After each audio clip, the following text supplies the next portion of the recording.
Salam, diqqət mərkəzinə canlı yayımda baxırsınız. İran dronları bugün Naxçıvana zərbə indirdi. Bu cümləni heç vaxt səsləndirməyəcəyimə ümid edirdim. Amma ortada acı reallıq var.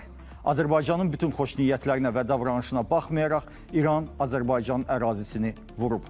Bu barədə əmrin İran mülki və ya hərbi rəhbərliyində kimin və hansı səbəbdən verməsindən asılı olmayaraq bugünkü hadisə göstərdi ki, İran Azərbaycan üçün təhlükə mənbəyidir. Və Prezident İlham Əliyevin dediyi kimi bununla bağlı müvafiq tapşırıqlar verilib. O cümlədən hərbi strukturlara. Azərbaycan və İran sərhədində yük avtomobillərinin keçidi də dayandırılıb. Azərbaycanın cənub zonası üzərində uçuşların bağlanması barədə də məlumatlar yayılır. İranın məqsədi nədir və Azərbaycanın buna cavabı necə olacaq? Diqqət mərkəzində bugün bu mövzunu müzakirə edəcəyik və studiyamızın qonaqlarını sizə təqdim edirəm. Millət vəkilləri Rasim Musabəyov və Gülşən Paşayeva. Politolog Zaur İbrahimli və Atlas Araşdırmalar Mərkəzinin rəhbəri Elxan Şayınoğlu. Axşamınız xeyir, hörmətli qonaqlar. Təklif edirəm, biz müzakirələrə başlamazdan öncə Prezident İlham Əliyev bugün Təhlükəsizlik Şurasının toplantısını keçirdi və bu toplantıda dövlət başçısı çox sərt çıxış edib. Təklif edirəm, həmin çıxışın bir hissəsinə baxaq, sonra müzakirələrə başlayaq.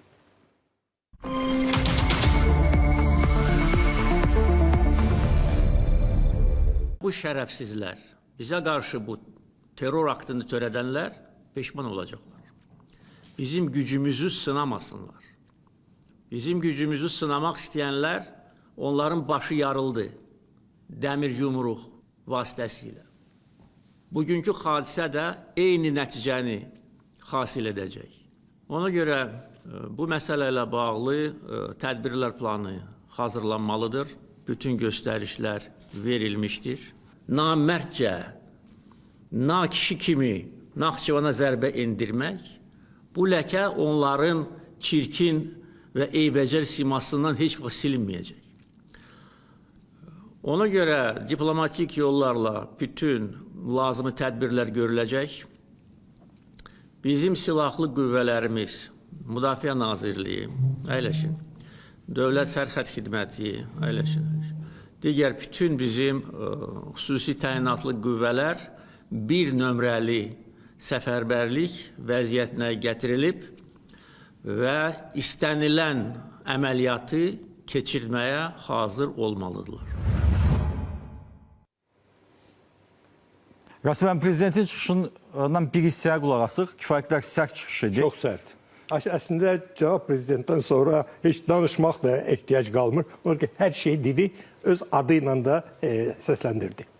Gülşən xanım, sizin fikriniz, dövlət başçısının çıxışı nədən xəbər verir? Azərbaycanın reaksiyası bundan sonra necə olacaq? Mənə elə gəlir ki, bu olduqca vacib bir çıxış idi. Çünki ilk növbədə ölkə prezidenti dəqiq öz münasibətini ölkə başçısı kimi göstərdi və bildirdi ki, bu doğrudan da terror aktıdır. Azərbaycan artıq bir dəfə belə bir terror aktı ilə üzləşib. Yadınızdadırsa 2023-cü ilin 27 yanvar tarixində məhz o dövrdə də Azərbaycanın səfirliyinə hücum edilmişdi və orada bir Azərbaycan əməkdaşı, deməli, mühafizə xidmətinin rəisi Orxan Əsgərov yadınızdadırsa həlak oldu. 2 nəfər isə bizim orada əməkdaşlar həmin o terrorçu ilə birbaşa mübarizə apararaq yaralandılar və bu mənada əgər biz götürürüksə bu məsələni, Azərbaycan o vaxtda çox ciddi öz münasibətini ortaya qoymuşdu. O vaxt yadınızdadırsa 2 gün sonra Azərbaycan səfirliyi oradan təxliyə edildi bütün heyət olaraq və demək olar 2 il ərzində aparılan məhkəmə nəticəsində Azərbaycan tərəfi məhz bunu tələb edirdi. Həmin o terrorçu edam edildi. Yadınızdadırsa 2025-ci ilin mayında və ondan sonra məhz 2025-ci ilin artıq iyununda səfirlik yenidən ora qayıtdı. Yəni, bu Azərbaycanın münasibəti idi.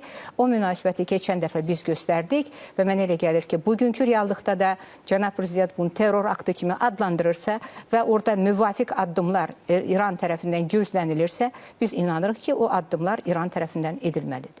Zaur müəllim, sizin fikriniz? Cənab Prezidentin çıxışında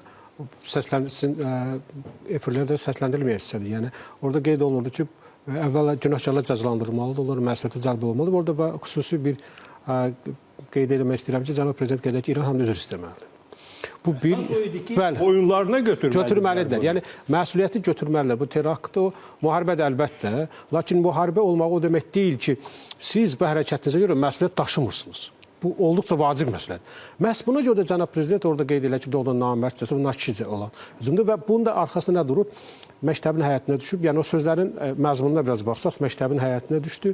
Mülki infrastruktur vurulur və indiyə qədər İranın sözləri belə verbal, yəni təhdidləri söz xarakteri daşıyırdısa, artıq qırmızı xətləri keçdilər və cənab prezident çox açıq şəkildə qeyd edir ki, Azərbaycan indiyə qədər hardasa qonşuluq münasibətlərini nəzərə alaraq bu sözlərlə bağlı, təbliğatla bağlı təhdidləri diplomatik məsələlərlə həll etməyə çalışırdı. Artıq bundan sonra Azərbaycana qarşı hər hansı bir hərəkətin konkret, adekvat və asimetrik yox, konkret simmetrik cavabı olacaq.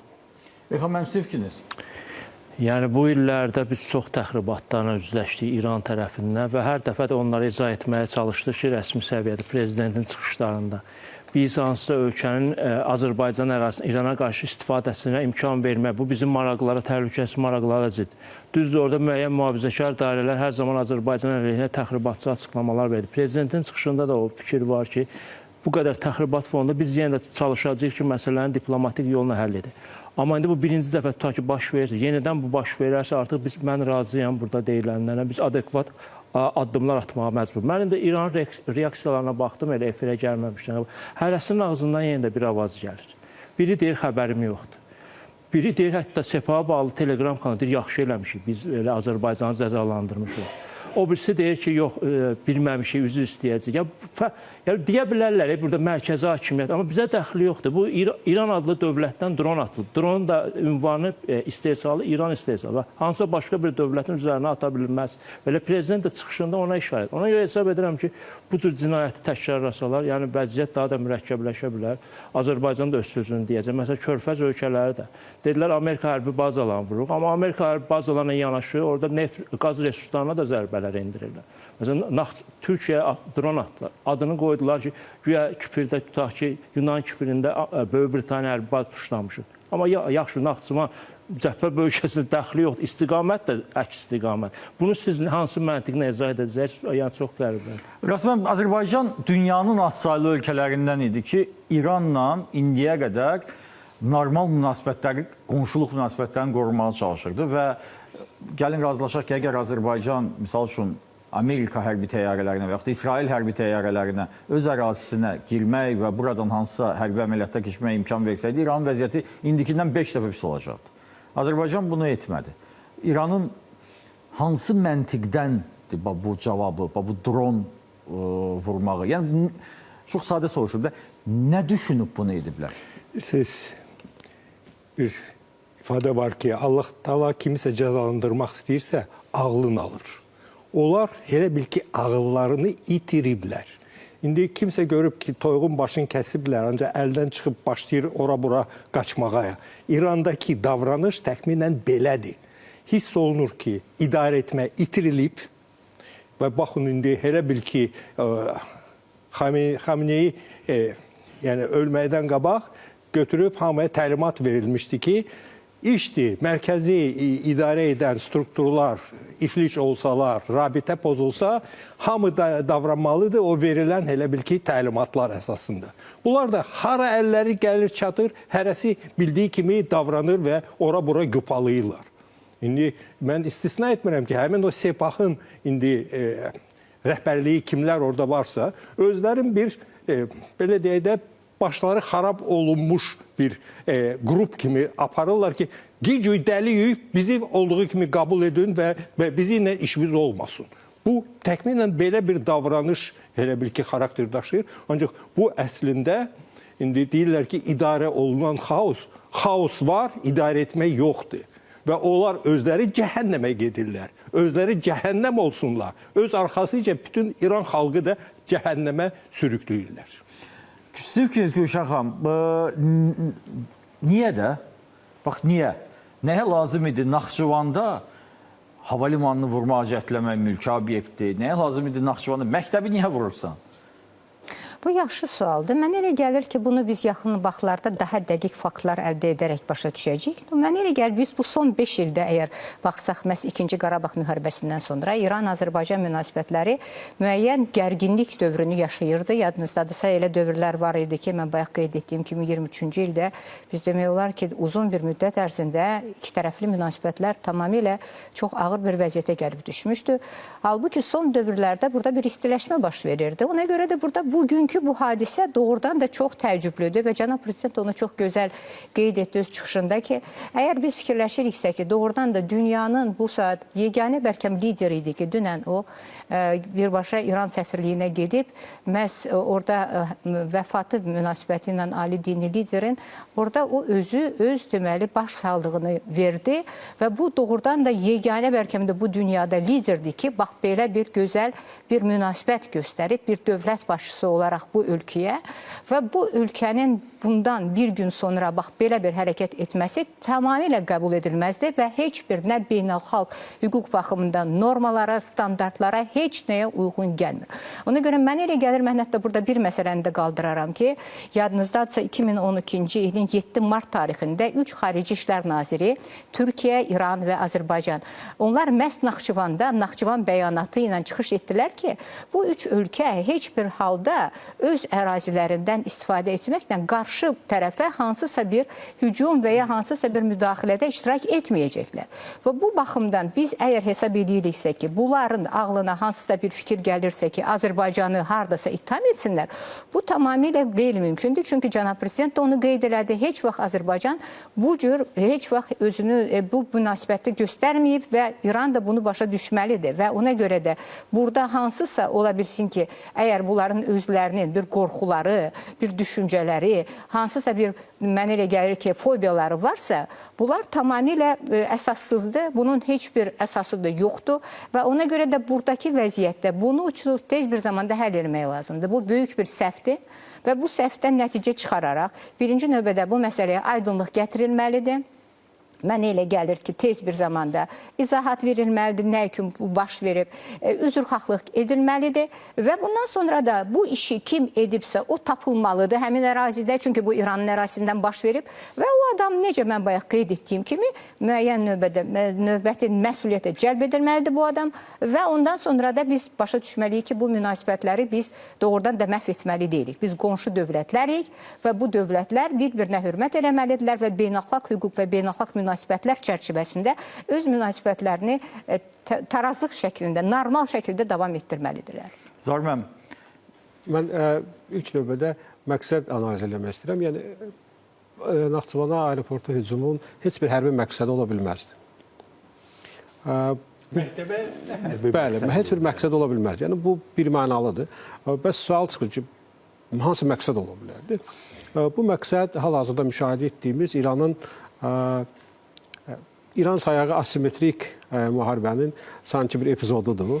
İran demək olar ki, Azərbaycan və Türkiyədən başqa bütün qonşularına atəş açmışdı və nəhayət Türkiyə atəş açdı. Dünən sonra İsaq növbə Azərbaycana çatdı. Burada biz yalnız qonşulara atəşi tək epizod kimi qiymətləndirə bilmərik. Bundan əvvəl biz növbəti ali dini liderin seçilməsinə də baxmalıyıq. Məqsədi şəkildə bilə-bilə qərbdə heç bir güzəştə getməyəcək, heç bir danışıqlar yolunu tutmayacaq. Atası öldürülmüş şəxsin yenidən ali dini lider seçilməsi də onu göstərdi ki, indiki halda müharibəni idarə edən Sepah komandanlığı bütün mümkün vasitələrlə ABŞ və İsrailə o mesajı verir ki, biz geri çəkilməyəcəyik, biz öləcəyik, lakin biz ölərkən bu təxminən müharibədəki özünü partladan qəhrəmanlara oxşur. Biz ölərkən daha çox itki verəcəyik. Budur və zərbə endirməkləri axırıncı iki qonşularına da zərbə endirdilər və bu bir daha sanki İran sayağı asimetrik müharibədə Tehranın qətiyyətini nümayiş elətdirmək. Tehran demək, Sepahın qətiyyətini nümayiş elətdirilməsidir. Onlar qeyd edirlər ki, bəli, burada qeyd olundu, bizi olduğumuz kimi qəbul eləyin, biz heç bir halda güzəştə getməyəcəyik, biz sona qədər müharibə aparacaq və bu zaman hətta onlar onu nümayiş elətdirirlər ki, baxmayaraq ki, Türkiyə vasitəçi rolunda çıxış edir. Baxmayaraq ki, Azərbaycan prezidenti, bəli, dünən yeganə dövlət başçısı idi ki, şəxsən səfirliyə getdi və başsağlığı verdi. Baxmayaraq ki, sərhədi açıq saxlamışdıq və İranlıların da evakuasiya ilə bağlı xahişlərini yerinə yetirirdi. Hətta onlar qeyd edirlər ki, bizə xoş münasibətdə olan bu iki ölkəyə qarşı biz belə hücumlar təşkil ediriksə, digərlərini heç yazığımız gəlməyəcək. Ona görə də bizlə danışıqlar yolu barədə fikirləşmək, bu həm də açıq, həm də biraz daxilə bir mesajdır. Ola bilsin ki, İranın daxilində də artıq çox güman ki, qeyd edirəm ki, müxtəlif qüvvələr ola bilər ki, alternativ inkişaf yolu görürlər, senari görürlər. Onlara da həm də açıq deyək də, yəqin ki, müzakirə, Cənubi Azərbaycan belə deyək, ictimaiyyəti deyə bilərik, bir mesajdır ki, Sepah heç bir halda geri çəkilməyəcək. İlham müəllim, siz fikriniz? Məsələ sonuncu cümlədən başlayayım. Yəni, belə çıxır ki, bu ölkəni, İranı həqiqətən nə prezident idarə edir, nə Rasim bəylə razıyam. Yəni, xaos və Sepah indi hər general öz məntiqinə uyğun idarə edir. Halbuki dünən elə Məsud Pezeşkiyanın bir açıqlaması oldu ki, qonşu dövlətlərə müraciət edirəm, heç birimizin suverenliyimizə təhdid etməyəcək. Bir gün keçməmiş bu təhdid baş verir. Ola bilsin o qüvvələr ki, əmri veriblər ki, Naxçıvana dron atəşi açılsın. Ola bilsin Pezeşkiyanın da ayağının altını qazmasın. Amma bu bizim problem deyil. Biz prezidentə baxırıq. Prezident İlham Əliyevin də bir neçə ay öncə açıqlaması olmuşdu ki, orada müəyyən təxribatlar olan. Biz onlara fikir vermirik. Bizim üçün önəmli olan prezidentləri nə deyir, xarici İşlər Nazirləri nə deyir. Yəni, prezident dünən deyir ki, İranın prezidenti, biz qonşu dövlətlərin suverenliyinə hörmət edirəm. Bir gün sonra bu cür indi Məsud Pezeşkiyan nə deyəcək? O mənim üçün maraqlı. Düz indi ona görə üzü olmadı, zəng eləsin, özü xahlıq eləsin. Amma eləsin. Abbas Araqçı ilə indi bu saatlarda Azərbaycan Xarici İşlər Naziri Ceyhun Bayramov arasında müzakirə gedib telefon. Yenə də fikir, biz araşdıracağıq, bə yaxşı deyirdi, səhv olub, bə yaxşı, o birisi Sepahdan açıqlama yaxşı eləmişik. Bu, həqiqətən o cür xaosdur ki, hərənin ağzından bir avaz gəlir, bütün qonşular da münasibətləri koruyurlar. Türkiyə Xarici İşlər Naziri Hakan Fidanın da son müsahibəsində bir cümləsi oldu. Dedi, bu saat İranın adını çəkmədi, amma dedi ki, mən batıramsa faktiki sözü, qoy hamı batsın, qoy bölgə batsın. Bölgə batmayacaq, batan siz olacaqsınız. Çünki normal qonşuluq münasibətləri bu illərdə qurmamısınız, siz bu dövlətlərin. Və mən hesab edirəm ki, İrana bu boşluğu buraxmaq olmaz. Biz ciddi üzümüzü göstərmək. Niyə? Boşluq buraxsaq bizim Xəzərdəki yataqlarımıza da təhlükə yarana bilər, dəhlizlərə də təhlükə yarana bilər. Baxın, Trump yolun əleyhinə də çıxırdılar, Zəngəzur dəhlizi. Naxçıvan istiqamətinə atəş açıblar. Əslində dəhlizin bir ucu da geri Naxçıvana çıxıb. Ona görə 2000-ci illərin əvvəllərində olduğu kimi, xatirin o zaman da bizim bir yatağa bir təhlükə yaratmışdılar. Sonra təyyarələri bizim sərhədlərimizi pozurdu. Biz onlara necə cavab verdik? Türk yıldızları Bakıda bir göstəri həyata keçirdi. Ondan sonra səsləri kəsildi. Ona görə hesab edirəm ki, buna da cavab olaraq Türkiyə ilə biz ola bilsin birgə addımlar barədə düşünməli. Şimal-Cənub nəqliyyat dəhlizi. Çox məntiqsizliyin biri də budur. Yəni yeganə nəfəs yolu idi. Sizin üçün nəfəs yolu idi. Biz bunu inkişaf etdirməyi düşünürdük. Düzdür, bizim başqa imkanlarımız, orta dəhliz var, digər nəqliyyat yolları var. Amma bu daha çox sizə və Rusiyaya lazım. Rusiya Ukrayna bataqlığının içindədir. Bu indi bizlə münasibətlər ki, bitdi o söhbət, Şimal-Cənub nəqliyyat dəhlizi. Nə qədər ki, orada rejim dəyişməyib, bu məsələlər həll olunub, işləməyəcək. Bir təhlükə haqqında da fikirlərimi bölüşmək istəyirəm. Mən neçə gündür bu müharibə başlayanı Azərbaycan sosial şəbəkələrini diqqətlə izləyirəm. Yəqin Zaur da izləyir, o da bilər. Yəni, mən nə görürəm? Bu 30 ildə bu İran müəyyən o radikal dairələrə müəyyən təbliğat aparmışlardı Azərbaycanın da izində. Biraz miqyas azalsa da... Davamlı təbliğat aparmışlar. Bəli, mən başa düşürəm. Fərqli fikirlər səslənə bilər. Mən də liberal görüşüm. Amerikanı da tənqid edə bilərik. İsrail də müharibənin beynəlxalq hüquqa zidd olduğunu da deyə bilir. Amma bəzi vətəndaşlarımız yazanda və fikir söyləyəndə İran nə edir, düz edir. Və Naxçıvan indi hücumunu da hansısa bəhanə ilə əsaslandırma, bu artıq dövlətə xəyanətdir. Yəni, bunun da məncə qarşısı alınmalıdır. Buyurun. Burada maraqlı bir nüans. Bax, bütün qonşuları dedim biraz, amma Ermənistan demədik. Yəni, faktik olaraq... Ermənistan Büyün Paşinyan Təhlükəsizlik Şurasının toplantısını keçirir. Heç nə eləməyiblər. Amma vura bilər. Baxmayaraq ki, elə Pentagonun nümayəndəsi məhz Ermənistan ordusunda müşavirdir.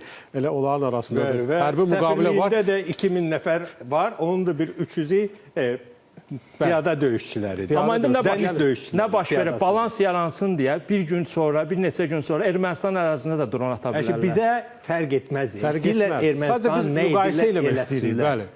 Bizə vacibdir ki, özü də deyirlər ki, ay bilmirəm, bu İsrailin təxribatı.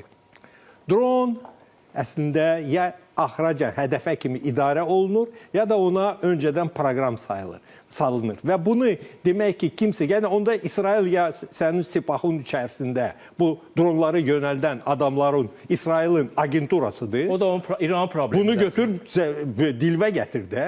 Yoxsa da əks halda bu hamısı çox cılız bəhanədir. Bunlar bunun məsuliyyətini çəkməlidirlər və indi zəng eləyirsə Xarici İşlər Naziri üzrxahlıq eləmək əvəzinə durub deyir ki, yox bizlik deyil, nəyisə araşdıracaq. Nə araşdırırsınız? Kör gör də göz qabağındadır bunlar hamısı. Ona görə düşünmürəm ki, bizim mövqeyimiz, cənab prezident çox sərt şəkildə onu səsləndirib və biz o mövqeydən bir addım da geriyə çəkilməyəcək. O ki, qaldı o yaramazlar durub bu vəziyyətdə də. Bizim səfirliyimizə hücum olub, bunların səsləri çıxmırdı. İndi yenə də Siyonistan danışacaqlar. Yerli yaramazları deyirsiniz. Yerli yaramazları deyirəm. Və sizə deyim, onlar az deyirlər özdə. İndi hər halda dövlətin qüdrəti qarşısında düşünürəm ki, səslərin yığışdırarlar. Buyurun Zahir müəllim. Məsələ də var. Biz həm də Azərbaycan Xarici İşlər Nazirinin bəyanatına müharibə başlayanda diqqət etməli. O mətndə həmin gün üçün də oradan çox vacib bir məsələ var idi. O Azərbaycan Xarici İşlər Nazirinin bəyanatına qeyd edir ki, ərazi bütövlüyü və suverenliyinə hörmətlə yanaşır və bunu diplomatik əlinə çağırır. Yəni biz İran üçün vacib olan iki əsas məsələni həmin bəyanatda vurğulamışdıq. Yəni bəlkə də heç bir ölkə bizim qədər belə bir qətiyyətli və İran üçün əhəmiyyətli olan məsələlərə bu cür vurğu vurmamışdı. Lakin biz bunu Xarici İşlər Nazirinin bəyanatında bu qeyd olundu. Bunun da üstünə gələrək, yəni bundan sonra da hətta qeyd eləyərək ki, bu qədər kommunikasiyanın müqabilində indi hətta belə deyək, Xarici İşlər Naziri bəyan eləyirsə ki, araşdırılıb və s. Yəni onun işlətdiyi ifadələrin özü belə Azərbaycana münasibəti təhlil etməyə imkan verir. Bu münasibət adekvat deyil, obyektiv deyil və mehriban qonşuluq münasibətlərindən çox-çox uzaqdır. Açıq şəkildə görünür ki, bunu başqa qüvvələrin üstünə atmaq və yaxud başqa bəhanələr tapmaq, bu hamısı qeyri-səmimilikdən və açıq Azərbaycana əsl real münasibət elə budur. Yəni biz başqa münasibət axtarmayaq. Real münasibət budur və bunu da izləyicilərimizdə, ictimaiyyətimizdə düşünürəm ki, başa düşməyənlər də zamanla başa düşəcəklər. Burada bir məsələ də əslində biz bəzən bölür deyə İranda mühafizəkarlar, islahatçılar, həmin o islahatçılar dediyimiz kəsim var. Bir neçə il öncə güya o islahatçıların nümayəndəsi Zərifi, xarici bir qrup ekspertlə Bakıda görüşü mən də dəvət edim. Başladı orada deməyə ki, nə bilim İsrail dronları Azərbaycan ərazisi havaya dedi ya fakt deyində. Və bu da islahatçı mövqe. Bunu bu deyirsə indi görün o sepahda o mühafizəkar general nə düşünür? Gülşən xanım, biz müzakirələr gedişində indi İranla deyirlər ki, Siyonist rejimin əslində dron İran istehsalıdır. Bəli. Dron İran ərazisindən qalxıb. Bəli. Dron Azərbaycan məktəbinin yaxınlığında düşüb. Və bizim üçün nə fərqi var, bunu kim buraxıb? Siz bu ölkəyə cavab deyirsiniz və siz də buna nəzarət etməlisiniz. Bu məsələnin bu tərəfi və məsuliyyət daşıyırsınız. İndi belə bir sual, əminəm ki, bu bütün Azərbaycanlıları düşündürür. Təkrarlaya bilərlər sizin fikrinizcə? Bu əlbəttə ki, bir ideya kimi və əgər biz ilə baxırıqsa, burada məncə bir neçə ssenari ola bilər. İlk növbədə biz birinci növbədə bunu qeyd etməliyik ki, əgər bunlar hesab eləyirlərsə ki, bunlar bu dronları atırlar. İndi biz neçə gündür, artıq 6-cı gündür ki, bu müharibə gedir İranda və bütün körfəz ölkələrində onlar bu dronları atmaq, ballistik raketlər və s. müharibə gedir. Və bu baxımdan bir var ki, bunlar gedib hərbi obyektləri orada bombardman eləyirlər. Bir də var ki, söhbət Azərbaycanda bunlar mülki birinci infrastrukturu dağıtmaqdadılar. Birinci bu hava limanı, ikinci də məktəb. Yəni bu tamamilə anlaşılmaz bir məsələdir. Bu birinci, yəni biz müqayisə eləyiriksə, bu müharibəni bu aparırsa bu ölkə, müvafiq olaraq o ölkələrlə ki, bu onun fikrincə onlar düşməndirlər və o düşmənçilik münasibətləri çərçivəsində müharibə gedir. Bunu anlamaq olar. Ancaq Azərbaycanla bunlar bu mənada bu münasibətlərdə deyirlər. Ona görə biz əgər birinci növbədə mən bayaq qeyd etdiyim kimi, bunlar bu səhvdirsə bu səhvi boyunlarına almalıdırlar və tez bir zamanda məsələni həll eləməlidirlər. Bu birinci ssenaridə, bu ideal ssenaridə və biz inanmaq istəyirik ki, bu ssenaridə həyata keçiriləcək. İkinci tərəfdən cənab prezidentin çıxışında yadınızdadırsa, orada qeyd edildi ki, bu məsələyə ciddi deməli münasibət bildirilməlidir. Eyni zamanda Xarici İşlər Nazirliyinin də qeyd etdikləri onların həmin o sənədində də qeyd edilir ki, Azərbaycan tərəfi də öz tərəfindən müvafiq addımları aparmağı öz üzərinə götürür. Yəni bu mənada biz hazır olmalıyıq. Cənab prezident demişkən birinci nömrəli səfərbərlik, bir nömrəli səfərbərlik də eyni zamanda olmalıdır ki, biz başa düşməliyik ki, əgər bu ölkə bu cür cür öz münasibətlərini davam etdirsə və biz gözləsək ki, bunlar bu prosesləri davam etdirmək istəyirlər, mən inanmıram ki, bu mümkündür. Çünki bu doğrudan da tamamilə məntiqsiz bir münasibətdir. Yəni, dost olan bir ölkəyə qarşı belə bir münasibət tamamilə anlaşılmazdır. Və burada birinci növbədə əlbəttə mən razıyam həmkarlarla ki, ola bilsin ki, bu ölkədə artıq hakimiyyət elə bir vəziyyətdədir ki, bir hakimiyyətin bir qolu o birisi qolunu idarə eləyə bilmir və ümumiyyətlə burada hakimiyyətin bölgüsü həyata keçirilə bilmir. Yəni, Müdafiə Nazirliyi, Xarici İşlər Nazirliyi və başqa nazirliklər və Prezident Administrasiyası bunlar bir-biri ilə əlaqəli şəkildə işləmirlər və ona görə də bax, belə bir qəribə vəziyyət yaranır ki, bir tərəfdən bir hakimiyyətin, bir nazirliyin, bir qolu həyata keçirdiyi proseslər tamamilə idarə olunmur. Bu ona gətirib çıxarır ki, bunlar artıq bu vəziyyəti onda boyunlarına almalıdırlar ki, bu ölkədə vəziyyət xaotik bir şəkildə davam etməkdədir və bu xaotikliyi doğrudan da hansısa bir formada idarə etmək üçün bunlar özləri çalışmalıdırlar. Çünki bu dövlət hələ də bir dövlət olaraq qalır və bu dövlətin özünün müvafiq funksiyalarını həyata keçirtmək üçün müvafiq rəhbər orqanlar bu işi görməlidirlər. İndi biz əlbəttə adlandıra bilərik ki, burada desentralizasiya elə bir səviyyə gəlib çatıb ki, bunlar bunu edə bilmirlər. Ancaq bunu edə bilmirlərsə də, burada artıq onlar özləri də və biz özümüzdə bu münasibətləri düzgün həyata keçirmək üçün istənilən ssenarilərə hazır olmalıyıq. Zaur müəllim, sizin fikriniz, ola bilərmi bu və bu baş verərsə nə olacaq? Əlbəttə, prezidentin verdiyi tapşırıqlardan da görünür ki, Azərbaycan siyasi rəhbərliyi bu ehtimalı istisna eləmir. Bu bir. İkincisi, bu olarsa yenə də biz prezidentin çıxışı mətninə çox diqqətlə analiz etməliyik. Orada açıq qeyd olunur ki, Azərbaycan istənilən əməliyyatı keçirməyə, Azərbaycan xüsusi qüvvələri istənilən əməliyyatı keçirməyə hazır olmalıdırlar. Elə ifadə belə də səslənir.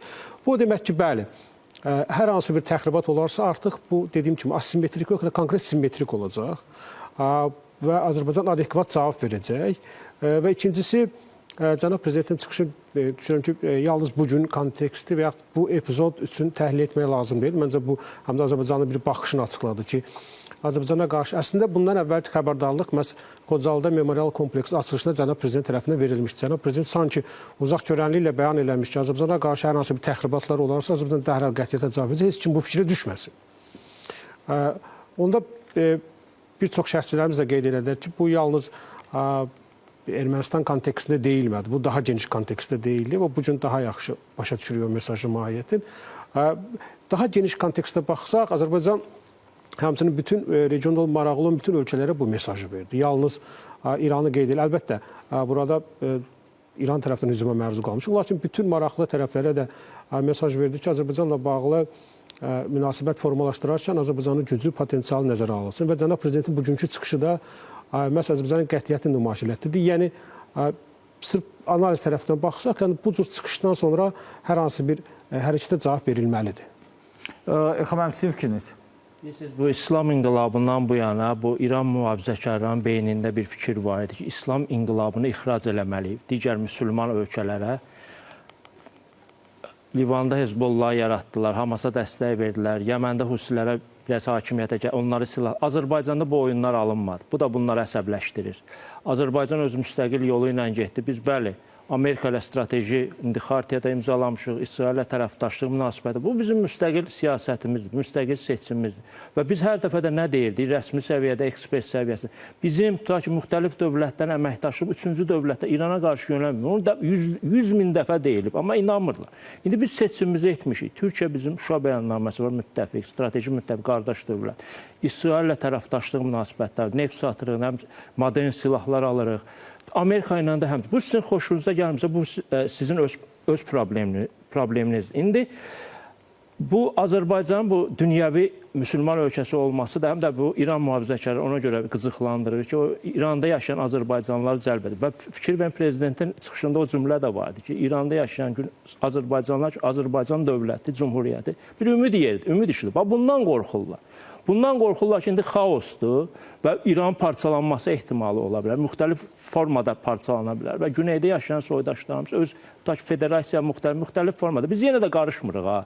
İran Azərbaycanlılar hansı seçimə üstünlük verəcək, biz o seçimə hörmətlə yəni və yaxud İranda yaşayan xalqa bu bir qorxu da bundandır. Amma bütün hallarda mən hesab edirəm ki, əlbəttə biz soyuqqanlığımızı qorumalıyıq. Prezidentin çıxışında da var.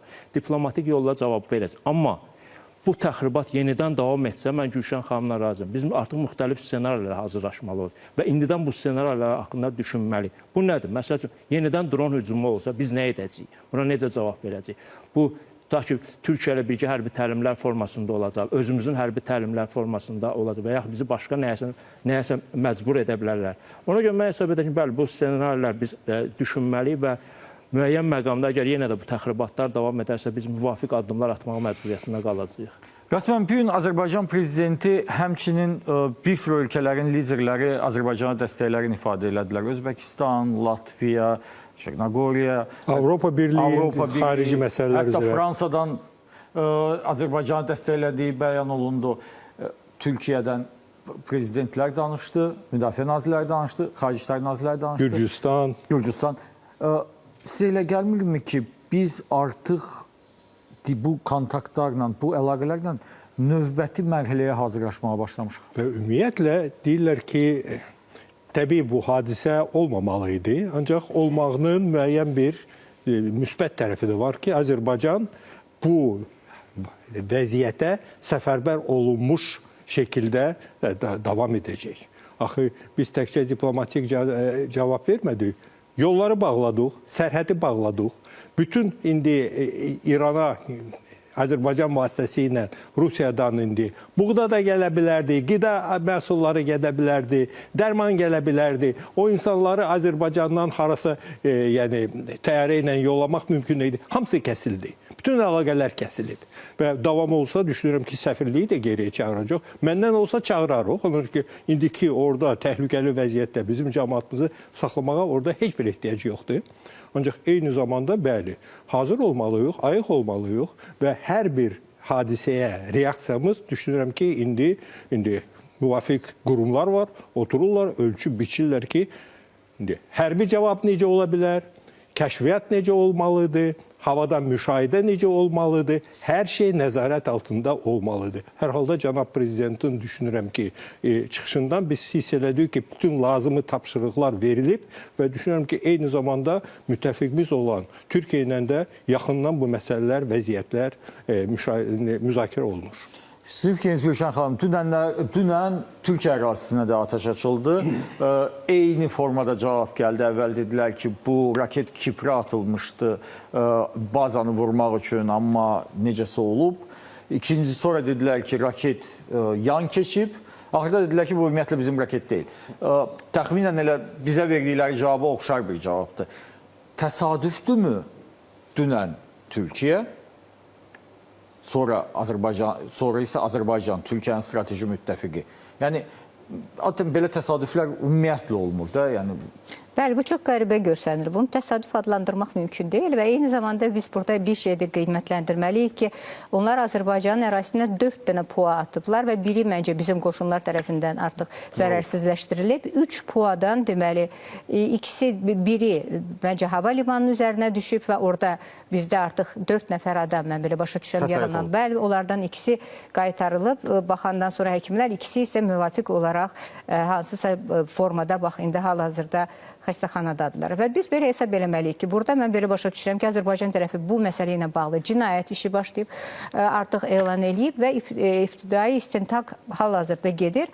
Və mənə elə gəlir ki, bu əlbəttə biz əgər bunu götürürüksə, bu beynəlxalq səviyyədə məncə həyata keçirilən çox ciddi bir məsələdir və Azərbaycan tərəfi bunu ciddi qoydu və mənə elə gəlir ki, burada birinci İran tərəfi də bu məsuliyyəti başa düşməlidir. Çünki insanlar zərər çəkiblər, mülki şəxslər zərər çəkiblər, mülki infrastruktur infrastrukturu dağıdılıb və buna görə də kim bu məsələlərə görə boynuna bu məsuliyyəti götürməlidir? Əlbəttə İran tərəfi, başqa bir burada tərəf ola bilməz.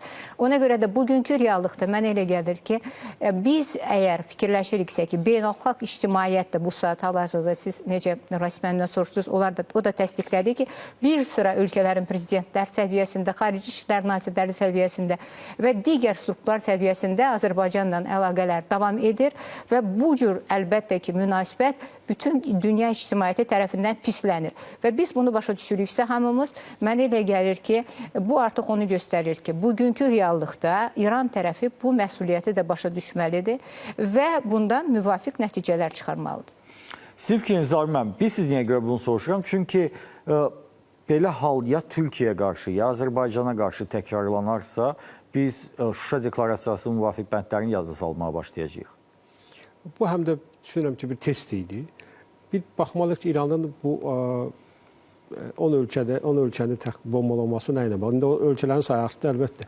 Bu ilk növbədə düşünürəm ki, sanki İranlıların bu vaxtda baş verdiyi hadisələri nəzərə alaraq irəli sürdüyü strategiya idi.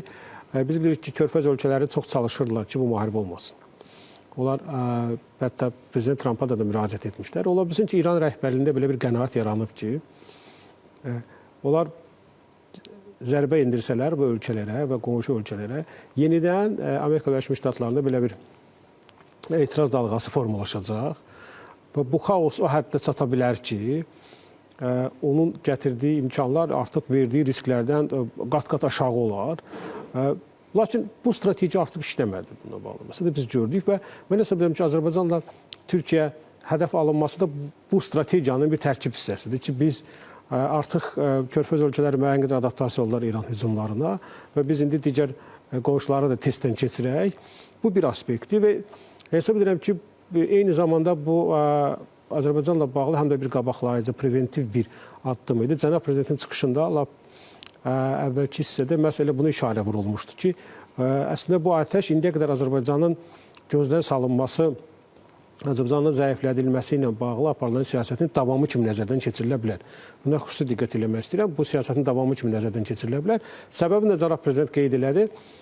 Bu Cənubi Azərbaycan məsələsi ilə bağlıdır. Biz 40 günlük Vətən müharibəsində gördük ki, Azərbaycanın qələbəsi orada tamamilə yeni bir vəziyyət yaradıb. Yəni Azərbaycanın 40 günlük Vətən müharibəsində qələbəsi İranda açığı daxili siyasi situasiyanı da kifayət qədər dəyişdi və Prezident Pezeşkiyanın da seçilməsi məhz Cənubi Azərbaycanın dəstəyi ilə oldu və bu dəstək də xeyli dərəcədə siyasi təşkilatlanma və o cür dəstəyin ifadə olunması da məhz Azərbaycandan gələn impulslar idi. Söhbət bu rəsmi dövlət səviyyəsində verilən impulslardan getmir. Bu bir təbii prosesdir. Yəni Şimali Azərbaycanın bu müharibə 35 illik işğaldan sonra bu işğala son qoyulması Cənubda da bir ümid yaratdı. Siz cənubluların Arazın o tayından Azərbaycan ordusunu necə salamlamalı? Nə baş verdi? İran Xeybər qalası adlı təlimlər keçirdi. Amma əvəzində bizim soydaşlarımız Azərbaycan bayrağı ilə Araz sərhədlərinə çıxdılar və Cənab Prezidentin portretləri də məhz Təbriz küçələrinə vuruldu. Hətta Tehrana da vuruldu. Düşünürəm ki, Tehran rejimində ola bilsin ki, bəzi qüvvələr onu nəzərə alırlar ki, biz indidən preventiv addımları ilə Azərbaycanı bir test edirik. Ola bilsin ki, bu Azərbaycanın hesabı fərqli idi. Ki, Azərbaycan yenidən necə ki, sözlərlə bağlı təhdid olanda Cənab Prezident də, digər rəsmilər də, ekspertlər də qeyd edirlər ki, mehriban qonşuluq siyasətidir. Gəlin, dostluq şəraitində yaşayaq. Biz heç vaxt öz ərazimizdən İran ərazisinə hücuma imkan vermərik və s. Yəni, bu ritorika ilə Azərbaycan bu illər ərzində diplomatik vasitələrlə bu təhdid dalğasını yumuşatmağa çalışırdı. Çox güman ki, onlar elə buna da ümid eləyirlər və bununla da həm də Cənubi Azərbaycanlara mesaj vermək istəyirlər ki, burada sizə fikirləşməyin, şimaldan sizə cavab gəlməyəcək. Bəs onların ritorikası budur. Lakin bunlar tam fərqli bir düşünürəm ki, reaksiya gördülər. Mən inanmıram ki, Tehranda belə bir reaksiya göstərirlər. Gəlin, bunu açıq qeyd edək. Və Cənab Prezidentin bu çıxışından sonra Azərbaycanın adekvat addım atacağı mən düşünürəm ki, hər kəs üçün aydın oldu. Yəni, bu elə bir çıxışdır ki, Azərbaycan bu çıxışdan sonra addım atmaya bilməz. Elxan müəllim, az əvvəl Türkiyə Prezidenti Rəcəb Tayyib Ərdoğan da çıxış edib və bəyan edib ki, biz müttəfiqlərimizlə birlikdə təhlükəsizliyə qarşı risklərin azaldılması üzrə tədbirlər görürük və biz hesab edirik ki, öz ərazimizin qorunması, sərhədlərimizin qorunması hər şey deyirik ki, təhlükəsizliyi təmin edə bilək. Azərbaycan adı çəkilməyib, amma əgər təhlükə yaranarsa İrandan Azərbaycana və İrandan Türkiyəyə, güman ki, Azərbaycanla və Türkiyə arasında bu sayədə strateji anlaşma olacaq. Məncə də olacaq. Ümumiyyətlə, Şuşa bəyannaməsinin bəndlərini işə salmaq lazımdır bu hücumla. Türkiyəyə hücum 1, Azərbaycana hücum 2. Yəni, Şuşa bəyannaməsini məncə işə salmaq. Mən sizinlə razıyam, yeni bir strateji saziş də imzalana bilər. Hətta vaxtilə illərdir müzakirə olunar. Azərbaycanda Türk hərbi bazalarının məsələsi də demirəm, indi dərhal razılaşmalıyıq, dərhal məsələ yaşıl işıq yanır. Amma bu məsələ də müzakirəyə çıxara bilər. Mən Zaurla razıyam, bizim biraz da nəbzimizi yoxlayırlar. Reaksiya imkanlarımızı, necə cavab verir? Məsələn, prezidentin çıxışı çox sərt. Bu ilk cavabımızdır ona. Amma təxribatlar məncə yenə də davam edə bilər. Ona da biz məncə hazır olmalıyıq. Yenə də o təxribatlara, yenə də qayıtdıqda 2000-ci illərin əvvəlləri o yatağımıza hücum, hərbi təyyarələrin sərhədini pozmaq. 2-ci Qarabağ müharibəsində bir Sepaha bağlı bir briqada idi. Arazın bu tərəfinə keçib imkan vermirdi ki, bizim qoşunlar erməni separatçılarını mühasirə alsın. Sonra torpaqlarımızı azad etdik, sonra bizə qarşı hərbi təlimlər keçirdi. Müdaxilə, hərbi təlimlər həyata keçirirdilər. Yəni, müxtəlif biz təxribatlarla üstə gəldə Rusiyanın hərbi texnikası Ermənistan necə çatdırır? Xəzər üzərindən orada da quru yolla bizim yaxşı güneyli soydaşlarımız onun siz də qeyd edin, şəkillərini ondan sonra bəlkə biraz siyasətdən korrekt. Yəni, bütün bunlar varkən demək ki, İran nə edir, düz edir. Bizim hətta vətəndaşlarımız, onların məsələn anlamaq istədir. Amma Pezeşkiyana gəldikdə açıq-aşkar səlahiyyət, bu hadisələr də göstərir ki, bu adam səlahiyyət sahibi deyil. Düzdür, bu qədər təxribatdan sonra biz dedik ki, qonşudur, yenə də normal münasibətlərə çalışaq. Keçən 2 dəfə Azərbaycana səfər etdi. Normal münasibətlər formalaşmış. Prezident məhz Pezeşkiyan müəyyən addımlar atırdı ki, bu cür vəziyyətlərin yaranmasının qarşısı alınsın. Amma bütün bu müharibə də göstərir. Yəni, nə bu, nə xarici səlahiyyət sahibi deyil. Ya etiraf etsinlər ki, biz idarə etmir. Bir-iki dəfə işarə etmişdi əslində.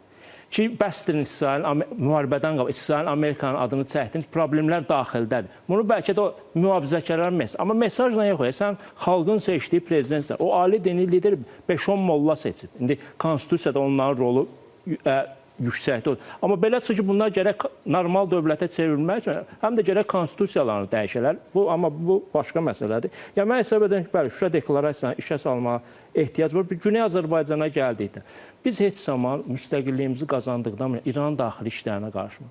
Onlarsa 30 ildir. Bizim daxili işlərimizə kifayət qədər qarışdılar, təxribatlar, terror hadisələri oldu. Yəni, müxtəlif qərb ölkələrin bizim alimlərimizə sui-qəsdlər oldu. Yəni, qərb ölkələrin səfirinə hansısa terror aksiyalar. Biz heç zaman amma indi belə davam edərsə, əgər İran da xaosa yuvarlanar, biz Güney haqqında da düşünməli olacaq. Təsadüfi deyil ki, Prezident İlham Əliyev bir neçə dəfə çıxışdan 50 milyon Azərbaycanlı ifadəsini işlədib. Elə sizin də iştirak etdiyiniz deyəsən, o geniş mətbuat konferansında ana dili ilə bağlı sual verdi siz, cənab Prezident. Nə dedi? Dedi, bəzi ölkələr deyəndə əsasən İran nəzər. Ana dili sıxışdırılır. Yəni, Güneydə yaşayan soydaşlarımız bu cür mürəkkəb vəziyyətlərlə. İndi əgər İranda xaos genişlənərsə və indi Kürdlər də deyilənə görə silahlandırmacı, Kürdlər bir tərəfdən, Bəluclar, Ərəblər, Azərbaycanlılar da öz sözünü deyəcəklər. Bu halda bəli, biz Güneydə yaşayan soydaşlarımıza hər tərəfli dəstək verəcəyik. Mən kiçik əlavə edirəm. Biz 44 gün Vətən müharibəsi başlayanda nə müşahidə elədik? Türkiyə qırıcıları harda yerləşdirildi? Biri cənubda yerləşdirilmişdi, və Gəncə şəhərində yerləşdirilmişdi. Və biz bu təcrübəni artıq sınaqdan çıxarmışıq. Yəni, Türkiyə-Azərbaycan müttəfiqinin çəkindirici gücü artıq özünü sınaqdan çıxarıb. Mən düşünürəm ki, əgər bu cür təxribatlar baş verməsə, ehtimalı artıq yüksək olacaq. Yəni, bu artıq kəşfiyyatla təsdiqlənərsə, düşünürəm ki, Azərbaycan və Türkiyə analoji qaydada addımlar atacaqlar. Rəsmən, hələlik biz diplomatik danışıqlar yolunu seçirik. Güc strukturlarına dövlət başçısının verdiyi tapşırıqları hamı eşitdi. Hələlik bu qədər sözünü də prezident işlətdi. Sözün arxasında yəqin ki, çox dərin bir məna da var. Biz sərhəddi bağladıq yük maşınların keçidinə. Hər bir keçid üçün bağlamış. Bu İran üçün nə dərəcədə hiss edilən olacaq? Nəfəs yerləri idi. Nahaq bunu elədilər. Üzləri olmayacaq müraciət etməyə və biz düşünürəm ki, onları eşitməyəcək o vaxta kimi ki, bu hadisə ilə bağlı Azərbaycanı qane edən izahat və tədbirlər görülməyəcək. İndi sadəcə olaraq orada elə yiyəsizlik idi ki, açığı heç mən bilmirəm bunu eləməyə orada hansı bir strukturun, hansı bir rəhbərin gücü çatacaq yoxsa yox. Bunlar düz əməlli başdı. O öz belə deyək vilayət fakiri dəfn etmək iqtidarında deyirlər.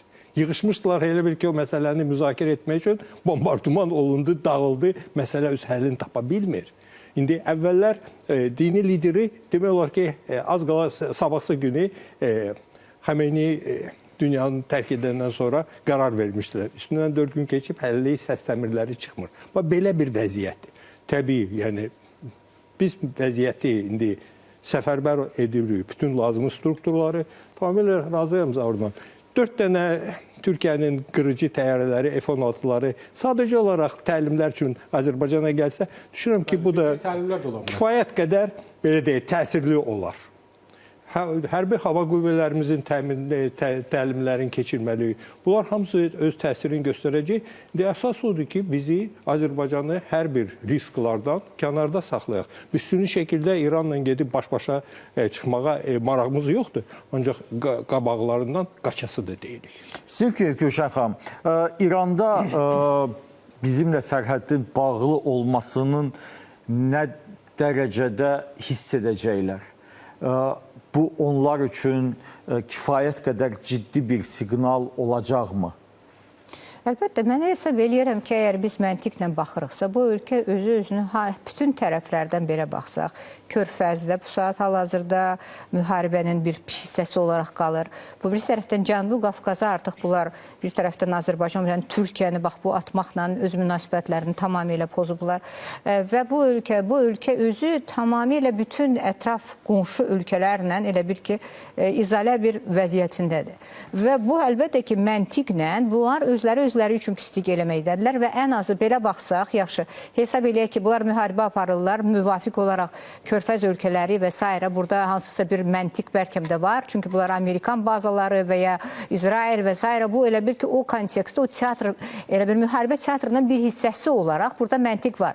Ancaq nə üçün bunlar Türkiyəni və Azərbaycanı bu prosesə qatırlar? Burada məntiq yoxdur.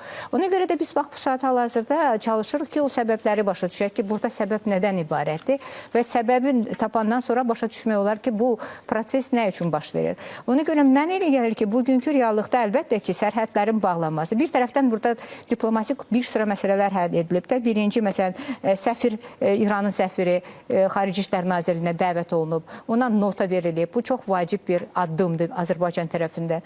Eyni zamanda mən belə başa düşdüm ki, hal-hazırda həm Müdafiə Nazirliyinə, həm Sərhəd Xidmətinə orada Cənab Prezident də orada tapşırıqlarını verdi. Belə çıxır ki, bütün müvafiq qurumlar hal-hazırda bilirlər ki, hansı tapşırıqlarını yerinə yetirməlidirlər. Yəni, Azərbaycan bir dövlət olaraq dəqiq öz addımlarını planlaşdırır və mənə elə gəlir ki, burada İran tərəfi də mənə elə gəlir ki, əgər biz sizinlə fikirləşiriksə ki, bu məsələdə bunlar hansısa bir addım atmalıdırlar. Mən inanıram ki, burada yeganə ağıllı addım odur ki, bu məsələni başa düşsünlər ki, burada kimsə nəsə vaxtı ilə səhv eləyib və bu səhvdən nəticə çıxardaraq bunu tez bir zamanda həll eləsinlər. Zəbəm, mövcud durumda biz hal-hazırda xəritəni görürük və xəritədə İranın bütün ətraf dövlətlərə zərbə indirdiyinin şahidi oluruq. Bir Ermənistan qalıb, bir də səhv etmirəmsə Türkmənistan. Yəni, ancaq İran həmsərhəd olan o ölkələri vurmayıb. Sizə elə gəlir ki, bunun kök səbəbi İranda hakimiyyət böhranıdır. İranda bu dəqiqə əgər Azərbaycan İrandan kimlənsə danışmaq istəyirsə ki, o söz yiyəsidir, o kimdən danışmalıdır? İranda hakimiyyət böhranı var, amma bu hər yerə ateşə tutmaq strategiyası hiss olunur ki, əvvəldən planlaşdırılıb. Bunu birbaşa hakimiyyət böhranı ilə izah edə bilmərik. Bundan sonra bəli, bundan sonraki mərhələsində... Yox, məsələn, Azərbaycan danışmaq istəyir və yaxud da Birləşmiş Ərəb Əmirlikləri danışmaq istəyir ki, mənim ərazimi vurma. Kimdən danışsın? Heç kimdən danışa bilməyiz, hətta danışsa belə faydası olmayacaq. Çünki mərkəzi hakimiyyətin artıq vilayətlərlə əlaqəsinin kəsildiyi barədə müxtəlif sosial şəbəkə məlumatlarının analizi göstərir ki, bunlar realdır. Və ikincisi, çox aydın şəkildə görsənir ki, İran özündə artıq hər şey ekranda göstərilən kimi deyil. Yenə deyirəm, Telegram kanallardan gələn məlumatlar göstərir ki, yenidən içməli su problemi yaranıb, elektrik problemi yaranıb və doğrudan da rabitə tamamilə itib. bu tərəfdən bəli, biz İranda xaotik prosesləri görə bilərik. Amma bu xəritə görünür ki, İran bunu ümumi bütün regionu xaosa bürümək və yeganə hesabladıkları bir məsələ olub ki, bu qədər kapital var, qərb kapitalı da var, o cümlədən qarşıdan da seçkilər gəlir, enerji daşıyıcıların qiyməti qalxa bilər, Avropa İttifaqı təzyiq eləyəcək, Körfəz ölkələri təzyiq eləyəcək və beləliklə də Amerika Birləşmiş Ştatları yenə də yarı yolda dayanacaq. Və yaxud da ki, onlar hesab ediblər ki, bu hərbi bazalara zərbə vurmaqla çoxlu canlı itki verməyinə səbəb olacaqlar Amerika Birləşmiş Ştatları və Amerika Birləşmiş Ştatları geri çəkəcək. Yəni, bundan başqa, səmimi deyim, bundan başqa rasional izahı yoxdur. Yəni, bu zərbələrin ABŞ-ın hərbi potensialını zəiflədəcək məqsədin qarşı qoya bilmərsiniz. İstənilən sadə, belə deyək, çox da bir xüsusi hazırlıq olmayan hərbi analitik izah edə bilər ki, bunlar İraqa hücum potensialını zəiflədən zərbələr deyil. Yəni, bu variantı çıxırıq. İkincisi, həmin ölkələrin də belə İrana hücumları da bir xüsusi ABŞ-ın hücumuna əlavə heç nə qatmayacaq. Lakin sırf geosiyasi və sırf siyasi səbəblər ola bilər ki, buradan qalxan etiraz Amerika Birləşmiş Ştatlarını müəyyən qədər çəkindirə bilər. Amma düşünürəm ki, onlar Trampın xarakterini düzgün hesablamayıblar. Tramp artıq bəyan edib ki, İranda ali dini liderin seçilməsində mən də iştirak eləməliyəm. Yəni, bu konkret deyib və Xameneyinin oğlu Müştabanın seçilməsinin artıq qəti əleyhinə çıxıb. Əslində o seçilməsi məsələsi hələ heç təsdiq olunmadı. O bir xəbər yayıldı. Çünki Rasim bəy demişkən, yəni iclas keçirmək istədilər binanı da. Yəni Tramp kökündən kəsirdi. Heç namizəd kimi deyir, onun irəli sürmündə. Hələ Tramp deyir, necə ki, Venezuela prezidentini oğurladım, indi Venezuela neftini özüm satıram. Baxmayaraq ki, sağ əli Maduro Rodriguez bir-iki gün Trampı hədələdi, güya tənqid edildi. Amma sonra indi Trampın dediyi bütün işləri də görür. Eyni modeli İranda tətbiq etmək istəyir Tramp. Elə müharibə... Hətta Suriyada dedi ki, bizə... Bəli, müharibənin sonluğu da əslində ona doğru gedir. Çünki son hesablamalara görə hərbi resursları getdikcə tükənir. 3000, 4000 balistik raketi var. Bundan yarısına gəlir istifadə edib, yarısını da bir-iki həftə istifadə etsə, o birincisi o balistik raketdən çıxdığı o məntəqələr də vurulur. Bir də onu istehsal edən sənaye müəssisələri də vurur. İsrail də vurur, Amerika. Yəni bir ayda bu müharibə aparsa, resursları bu şəkildə tükənəcək. Yəni müharibəni aparmaq onun üçün çətinləşəcək. Üstə gələ bir neçə il öncə çox böyük həvəslə bunlar Çinlə 400 milyard dollarlıq bir sazişi imzalamışdı.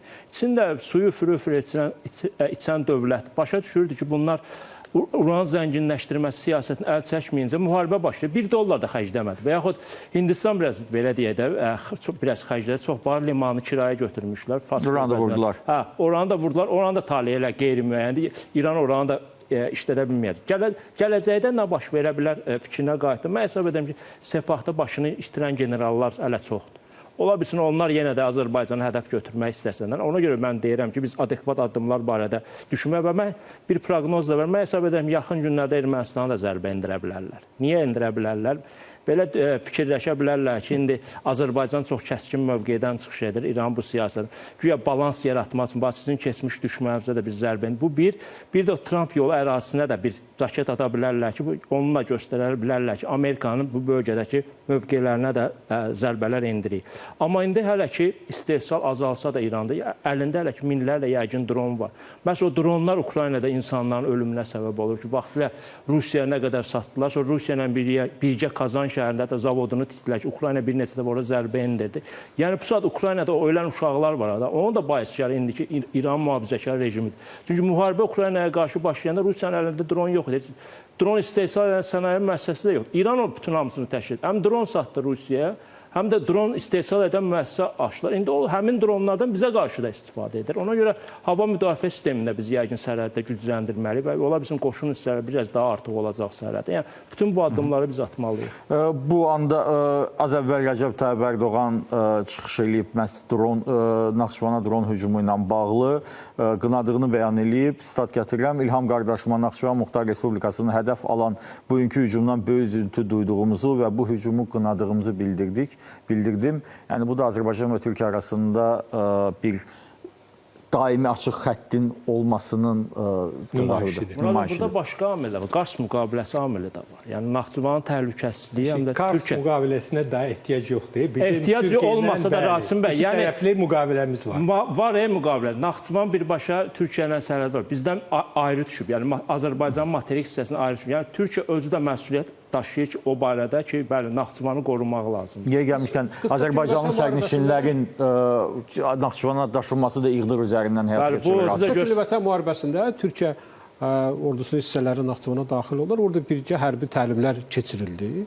Güman edirəm ki, yəqin ki, biz yaxın perspektivdə eyni senarində təkrarlanmasını görə bilərik. Rasim, gəlin bir anlıq təsəvvür eləyək ki, əgər İran Azərbaycana qarşı bu cür siyasəti davam elətdirərsə, yaxud da Türkiyəyə qarşı bu cür siyasəti davam elətdirərsə, ola bilərmi ki, yaxın gələcəkdə və yaxud da bu cür hallar təkrarlandığı bir vəziyyətdə Azərbaycan, İran və İsrail Birləşmiş Ştatlar arasında gedən müharibədə mövqeyində korreksiyalar eləməyə başlasın? Mümkündür mü? İstisna etmirəm. Yəni o baxır nə dərəcədə orada indi bu müharibədə iştirak edən qüvvələrin başların itirilməsindən asılıdır. Onlar tamamilə başlarını itirsə və bu cür təxribatları davam etdiyi halda düşünürəm ki, Azərbaycanın da Türkiyənin də mövqeyi xeyli sərtləşəcək. İndi ancaq indidən demək çətindir.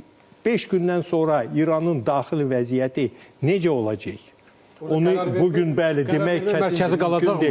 Ümumiyyətlə kimlə orada iş görmək mümkün olacaq? Xaos dərinləşir. Və kimlərsə düşünür ki, xaosu idarə etmək olar.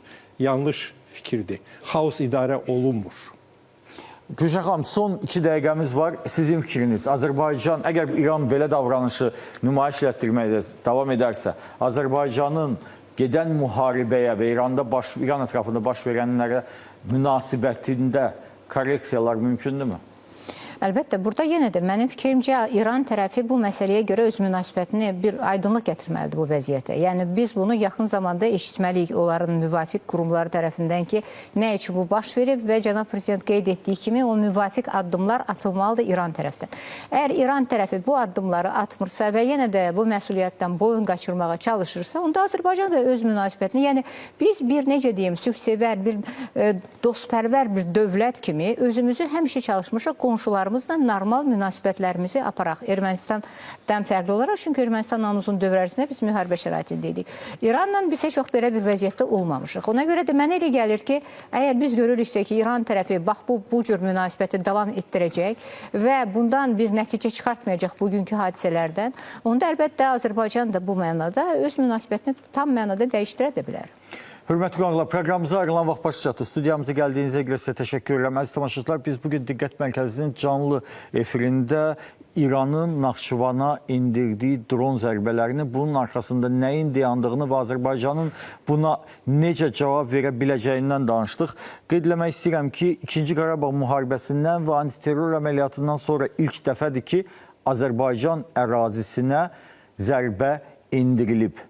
Bizim ərazimizə endirilən hərbi zərbə bizim üçün bir çağırışdır. Təsadüfi deyil ki, Azərbaycan prezidenti Təhlükəsizlik Şurasının toplantısında etdiyi çıxışda dəmir yumruğu xatırlatdı. Yəni bizim səbrimizin tükəndiyi bir yer var.